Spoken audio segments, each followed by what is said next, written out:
Look around you right now. The phone in your pocket, the shoes on your feet, the laptop, the headphones, the cable, the charger, the Christmas lights in the garage, the toy your child fell asleep holding last night. There is an overwhelming chance that most of what you can see was made in one country, by workers in one region, in factories built in one generation. In 1978, China was one of the poorest countries on earth. Today, it manufactures more goods than the United States, Japan, and Germany combined. How that happened is one of the most extraordinary stories in human history, and almost nobody tells it from the right end.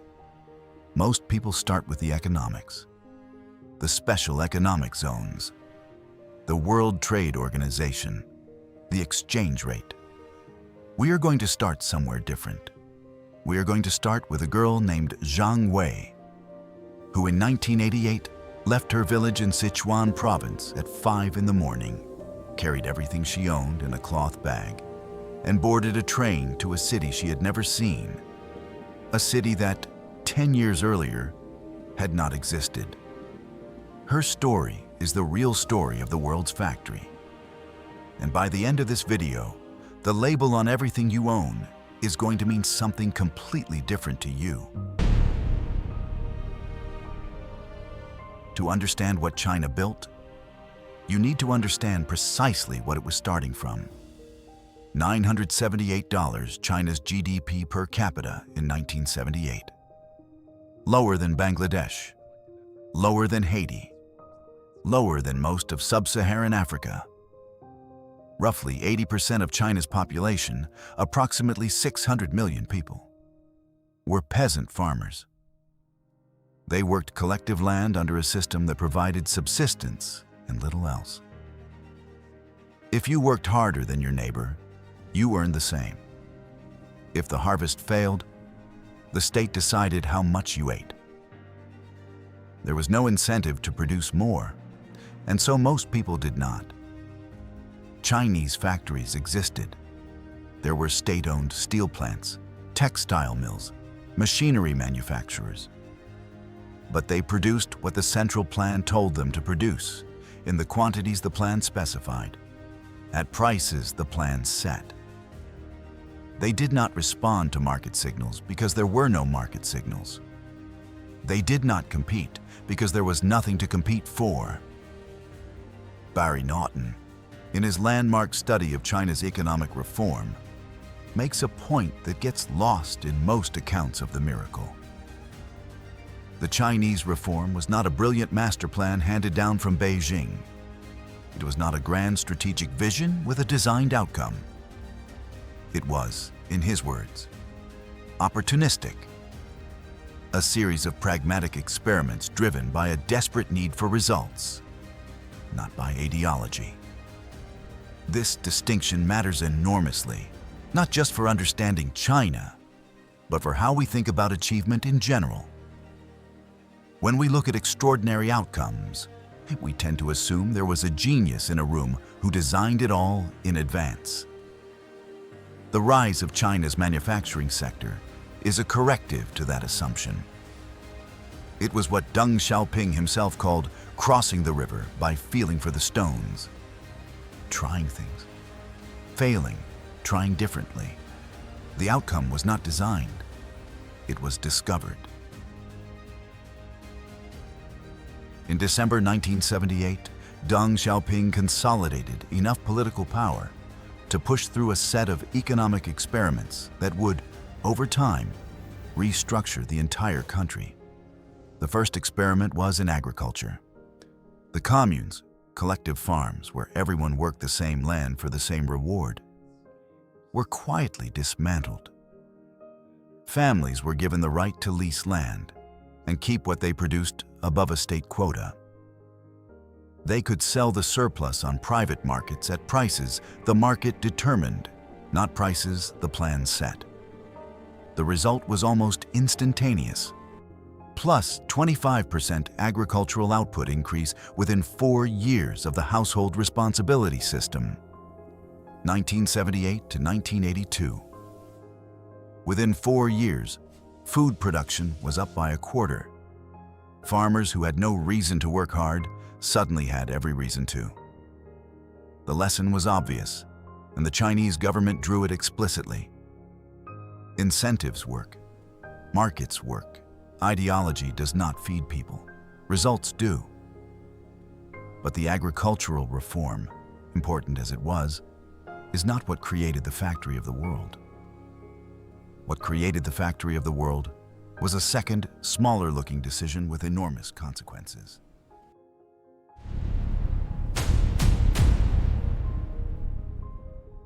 In 1980, 4 small areas in southern China were designated Special Economic Zones: Shenzhen, Zhuhai, Shantou, Xiamen.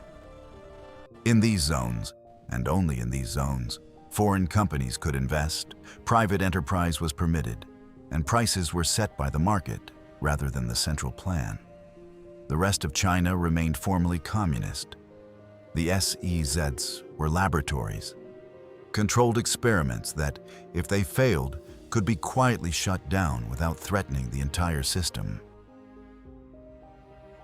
Here's the thing about the special economic zones that most accounts miss.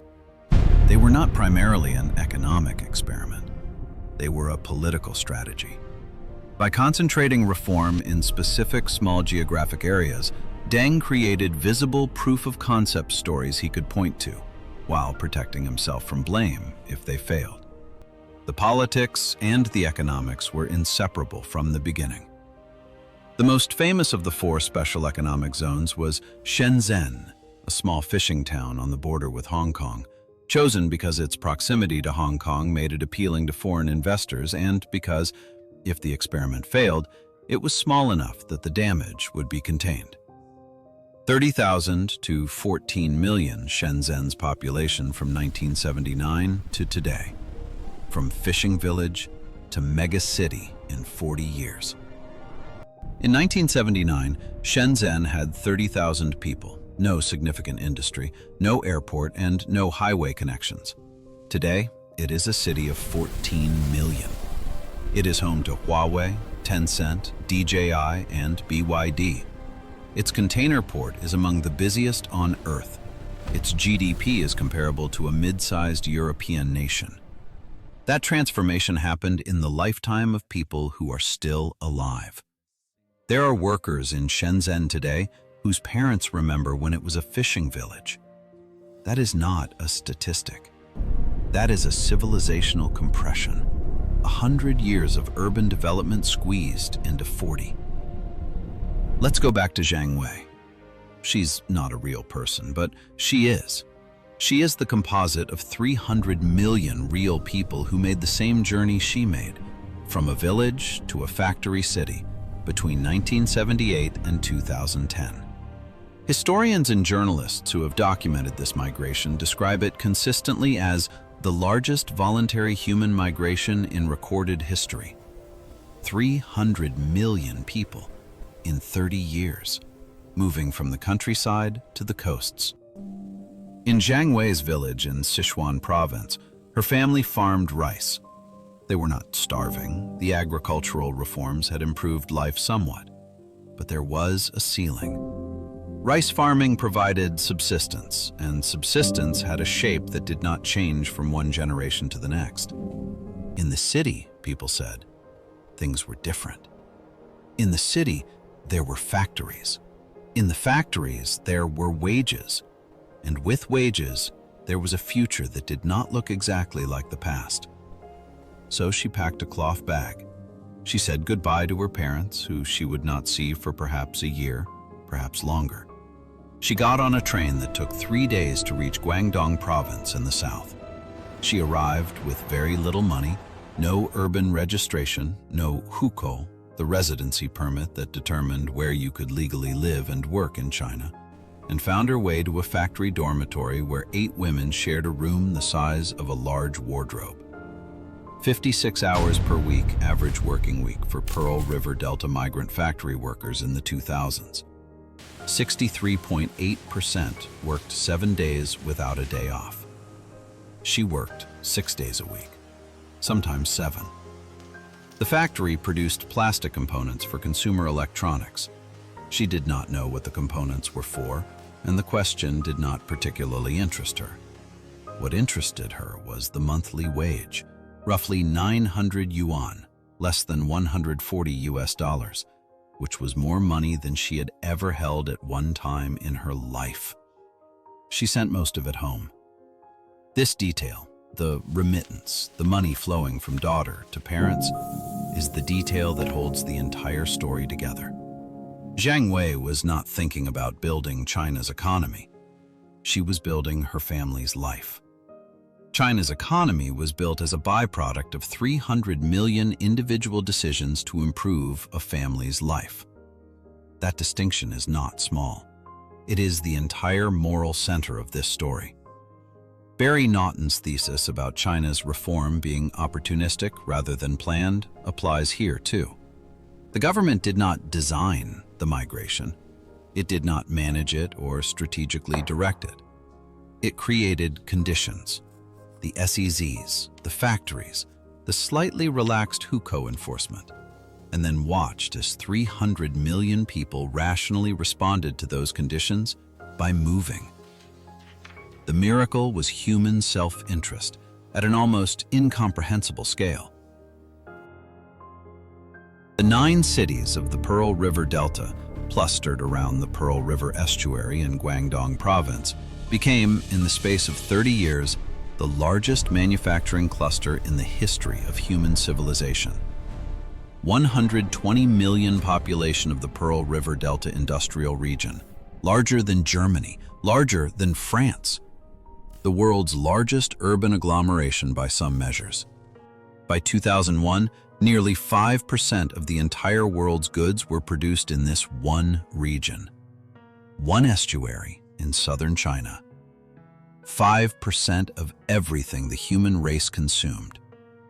By 2006, the GDP of the Pearl River Delta alone exceeded that of Mexico, a country of 130 million people.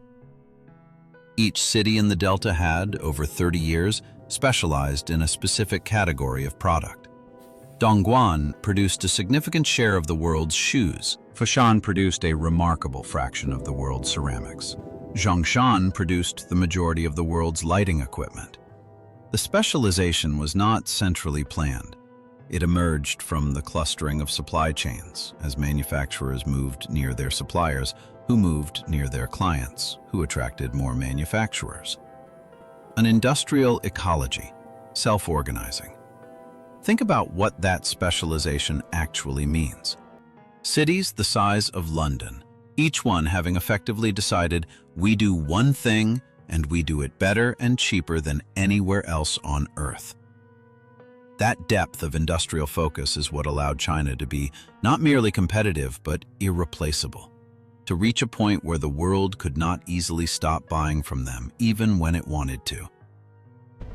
In the city of Shenzhen, there is, or was until automation began changing the landscape, a factory complex that employed more people than most countries have in their entire military. Foxconn, the Taiwanese electronics manufacturer that assembles iPhones, PlayStations, Xboxes, and dozens of other products for Western technology companies. 300,000 employees at the Foxconn Shenzhen facility at its peak, the largest factory workforce under one management in history. At its peak, the Shenzhen Foxconn complex was less a factory than a small city, with its own hospitals, fire stations, police force, swimming pools, and basketball courts. It had its own bus system, its own television channel. Workers lived in dormitories, ate in company canteens, and moved within a world that Foxconn controlled from the moment they woke up until the moment they slept. In 2010, a series of events occurred at that facility that briefly made the world's largest factory the center of global attention. Between January and November of that year, 18 workers attempted suicide. 14 died. Foxconn's response included installing safety nets on the outside of dormitory buildings. The nets are visible in photographs from that period. a practical engineering solution applied to a human catastrophe. Wages were raised, counselors were hired. The international press covered the story for several weeks. Apple issued a statement expressing concern. Its supply chain audit program was expanded. Several academic papers were published. Conferences were held. And then, largely, the world moved on. The iPhones kept selling, the dormitories stayed full, the wages remained roughly $900 a month. Because the alternative, moving manufacturing out of China, would have made the iPhone cost 3 times as much. And Western consumers had decided with their purchasing choices, if not their consciences, what they valued more. I want to ask you the question that Foxconn forced me to think about. At what point does the consumer bear responsibility for the conditions of the people who make what they consume? This is not a rhetorical question. It does not have a clean answer. But the manufacturing miracle was built on a bargain, and the two sides of that bargain were never in the same room. One side lived in the dormitory. The other side unboxed the product. Tell me what you think about that in the comments.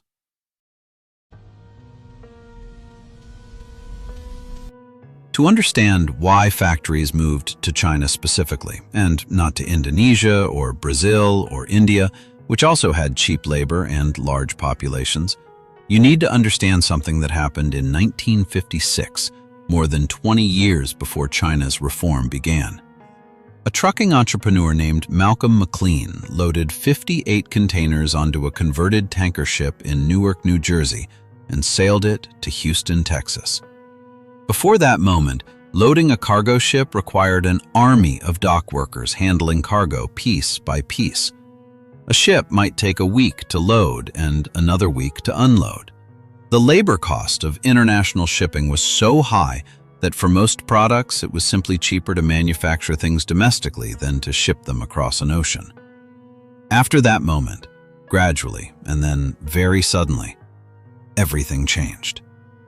Approximately 95% reduction in the cost of shipping a standard container from Shanghai to Los Angeles between 1980 and 2005. Distance effectively ceased to be an economic barrier. By the time China's factories began producing for export in the 1980s and 1990s, the cost of shipping a container from Shenzhen to Long Beach had fallen so dramatically that it was cheaper to manufacture almost anything in southern China and ship it to the United States than to manufacture it in Ohio. Geography had been made economically irrelevant. China did not invent containerization. Malcolm McLean was an American. The technology that enabled China's manufacturing rise was American. But Chinese manufacturing was the primary beneficiary, arriving on the global stage at precisely the moment when the barrier of distance had been removed. This is the piece of the story that most straightforwardly answers the question, why China specifically? The timing was not designed. It was an accident of history, and China was positioned by geography and government policy to capitalize on it fully.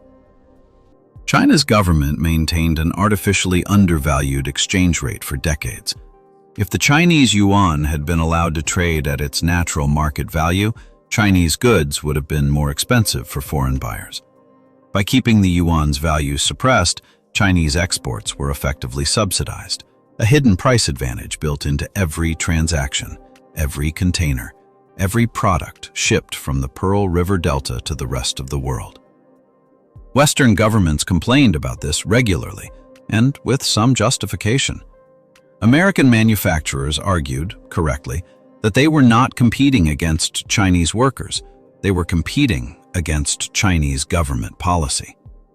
The response from Beijing was essentially, correct. And your point is? This was not corruption or cheating in any meaningful legal sense. It was a development strategy. The same strategy that Japan, South Korea, and Taiwan had all used in their own post-war economic development. The United States had used something similar in the late 19th century, Germany in the early 20th. Every great industrial power has, at some point, used the state to tilt the playing field in its own direction during its rise. The difference with China was the scale, the duration, and the consequences for the country on the other side of the equation. Here is the uncomfortable question embedded in the currency debate. If you believe in free markets, you have to accept that sometimes the most competitive player wins by not playing a free market game. China's manufacturing dominance was built partly on state intervention. So was America's. So was Germany's. The question of whether that is legitimate depends almost entirely on when you arrived at the table, and whether you were the beneficiary or the cost. On December 11, 2001, China formally joined the World Trade Organization. The effect was immediate and dramatic.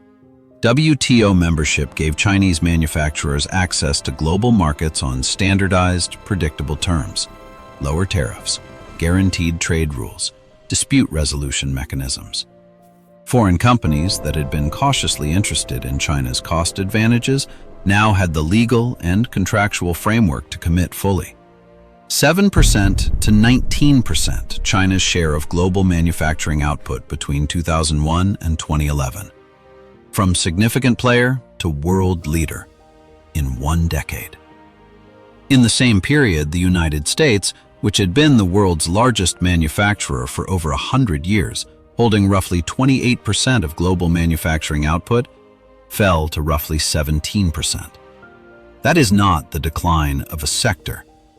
That is the hollowing out of a civilizational identity. For the towns of Ohio, Pennsylvania, Michigan, and Wisconsin, the American Midwest that had built its entire social identity around making things, the decade after 2001 was a decade of mass unemployment, community collapse, opioid addiction, and a political rage that would eventually reshape American democracy in ways that are still unfolding. And on the other side of the Pacific, hundreds of millions of people who had never had an economic opportunity before suddenly had one. The same economic event that destroyed the American Rust Belt created the Chinese manufacturing miracle. This is not a story with heroes and villains. It is a story about what happens when two very different societies are suddenly connected by a standardized global trade system, and the costs and benefits land on completely different people who will never meet each other.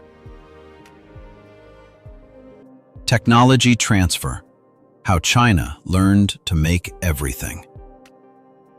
There is a mechanism in China's manufacturing rise that is underreported even in the best analyses. It is not currency manipulation. It is not cheap labor. It is technology transfer. The systematic acquisition of manufacturing knowledge from Western companies operating in China. When a foreign company established manufacturing operations in China, Chinese law in many sectors required them to partner with a Chinese firm or to employ Chinese engineers and managers in significant numbers. This was not accidental.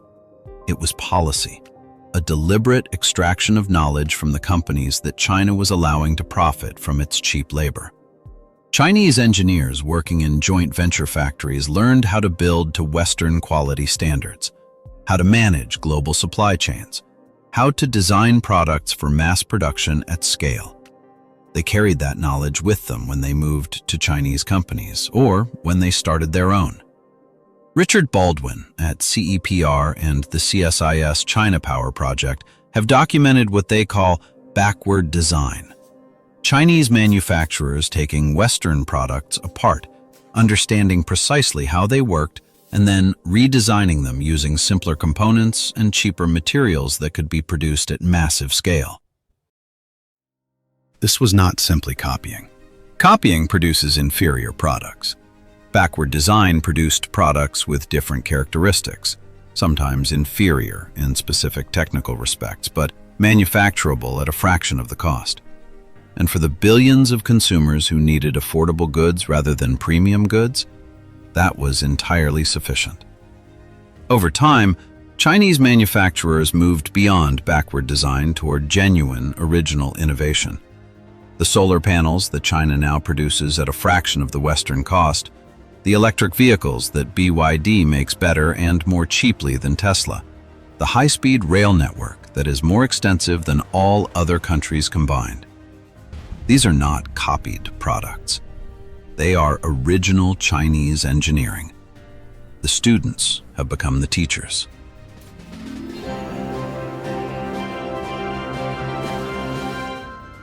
In September 2008, a British man named David Peckham bought a new iPhone. When he turned it on for the first time and opened the camera roll, he found photographs that had not been deleted. Photographs he had not taken. A young Chinese woman in a pink-striped factory uniform, white cotton gloves on her hands. She was standing at an assembly line. She was smiling. She was making a small victory sign with her gloved fingers. A gesture so spontaneous and human that it is impossible to look at without feeling something. She had taken the photographs to test the camera she had just assembled. She had forgotten to delete them before the phone left the factory. Or perhaps she had not thought about it. She was, after all, one worker among 300,000 in one facility among thousands. Peckham uploaded the photographs to a technology forum. Within days, they had gone viral. The young woman, never identified by her real name, nicknamed iPhone Girl by the internet, became a global sensation. People from every country posted messages asking who she was, whether she was well, whether she knew she was famous. The photograph had done something that 1,000 economic analyses had failed to do. It had put a face, a young, smiling, entirely ordinary human face on the abstract phrase, "Made in China."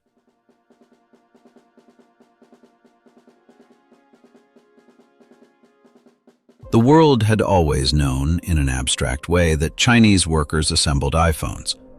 The photograph made it not abstract. There she was, a real person. A young woman, probably in her late teens or early 20s, working on the other side of the earth, whose hands had been inside the device now sitting in your pocket. For a brief moment, the two sides of the global manufacturing bargain were in the same image: the worker making the product and the consumer holding it. The triumph of the iPhone and the factory floor it came from. That photograph is worth more than 1,000 economic reports because it did what economics cannot do. It made the connection personal. To understand the lives of workers like iPhone Girl, to understand Zhang Wei and the 300 million people she represents, you need to understand a system that most Westerners have never heard of. Hukou, China's household registration system. Hukou is a document that determines where you are legally allowed to live, work, send your children to school, and access healthcare. It was designed for a static agricultural society where people stayed in the villages where they were born. When you were born in a village in Sichuan, your hukou says Sichuan. When you move to Shenzhen to work in a factory, your hukou still says Sichuan. This means that technically, you do not legally exist in the city where you live. You cannot send your children to local schools without paying large fees that most migrant workers cannot afford. You cannot access local hospitals at standard rates. You are not entitled to the pension system or social insurance that registered urban residents receive. You are building the city. You are filling the factory. You are generating the GDP. And the system treats you as a temporary visitor in a place you have lived for a decade. Many of these workers had left their own children in their home villages, raised by grandparents, the parents present only in photographs on a wall and in remittances arriving monthly. China's manufacturing miracle was built, in part, by parents who had left their children behind, by mothers and fathers who chose, because the alternative was worse, to build someone else's products instead of watching their own children grow up. This is the structural dimension of the human cost. It is not as dramatic as the Foxconn suicides. It generates no safety nets and no international press coverage. But it is, in a quiet way, the heaviest part of the story. I have been trying to work out the right way to describe this, and I keep coming back to the same conclusion. The Chinese manufacturing miracle was built on a structural injustice that the people it most affected largely accepted, because the alternative was destitution. That is not an excuse for the system. It is a description of how most of human progress has worked throughout history.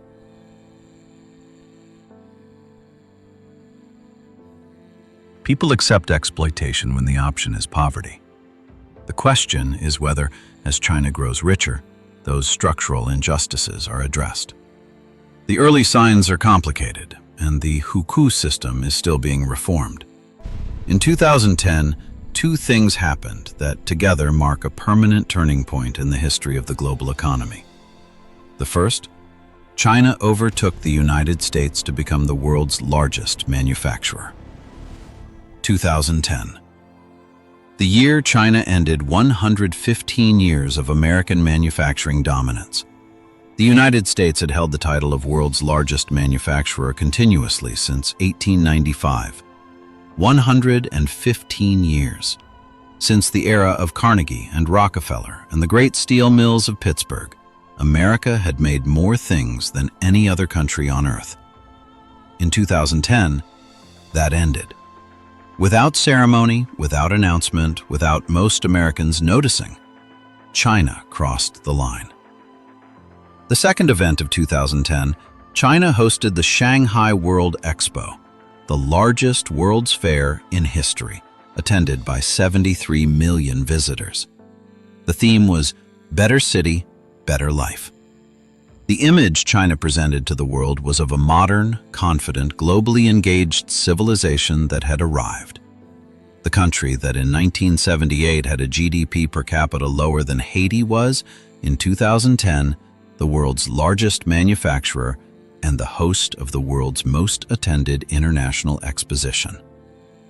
That is not a development story. That is a transformation without historical precedent in its speed and scale. The question most serious economists were asking about China's manufacturing sector in the 2000s was whether it could survive its own success. As China grew richer, wages rose. As wages rose, the cost advantage that had made Chinese manufacturing irresistible began to erode. Vietnam, Bangladesh, and Indonesia, countries with even lower wages than China, began attracting the most labor-intensive manufacturing that had originally come to China. T-shirts and plastic toys and simple components began migrating again to the next cheapest place. This is the standard development trap. You cannot build a high-income economy on low-wage manufacturing forever. At some point, the wages rise enough that you are no longer competitive in low-value goods, and you must climb into higher-value products before your low-value advantage disappears completely. In 2015, China announced a national industrial strategy called Made in China 2025, a plan targeting 10 specific sectors in which China intended to achieve global dominance by the middle of the century.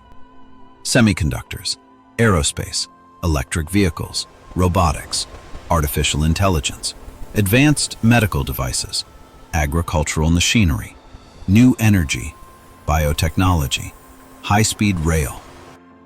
The reaction from the United States was, eventually, alarm. Made in China 2025 was referenced explicitly in the Trump administration's tariff policy of 2018, the opening move of a trade war that is still ongoing. It was referenced in the Biden administration's CHIPS Act of 2022, which tried to rebuild American semiconductor manufacturing from scratch. The trade conflict between the United States and China, which affects every consumer on Earth through its effects on prices and supply chains, is, at its core, a contest about who controls the manufacturing of the future. Let us look at where this story has arrived.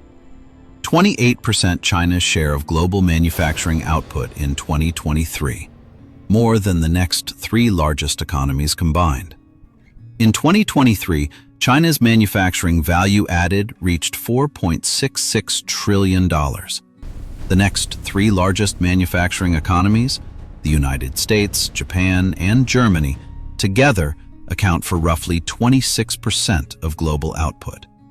China produces approximately 80% of the world's solar panels, roughly 60% of electric vehicles, the majority of the world's steel. More ships per year than the rest of the world combined. The largest share of consumer electronics, furniture, textiles, and industrial machinery on Earth. Richard Baldwin at CEPR put the full picture in a single sentence. The United States is the world's sole military superpower. China is the world's sole manufacturing superpower, producing more than the 9 next largest manufacturers combined. That sentence deserves a moment of genuine thought. 9 countries combined, and China still exceeds them. The questions nobody can answer. The trajectory of China's manufacturing dominance is, however, not a solved story. It is an ongoing one with a genuinely uncertain outcome. The demographic challenge.